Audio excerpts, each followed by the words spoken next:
25 సంవత్సరాలుగా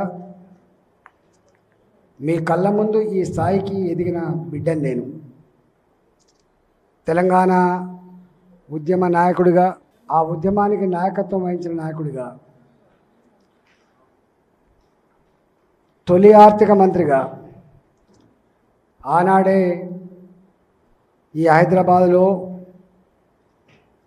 ఒక వైశ్య హాస్టల్, ఒక వెలమ హాస్టల్, ఒక రెడ్డి హాస్టల్, ఒక పద్మశాలి హాస్టల్, ఒక గౌడ హాస్టల్ ఏ పాత్రను పోషిందో కళ్ళారా చూసిన వ్యక్తిగా, ఏ కులమైన హైదరాబాద్కి వస్తే ఇగో ఇది నా భవనం, ఇది నా సేద తీరే నా సౌధం అనే గౌరవాన్ని ఇవ్వాలి. అది ఈ జాతిలో పుట్టిన పిల్లలకి అవసరమైతే ఇక్కడ విద్యను అందించే కేంద్రాలుగా ఉండాలన్నటువంటి సంకల్పంతో ఆనాడు ఏరి కోరి అన్ని కులాలకు, నేనున్నప్పటికే 78 కులాలకు, అది కూడా అక్కడిక్కడ ఉండద్దు, హైటెక్ సిటీలో ఉండాలని చెప్పి భావించినాం.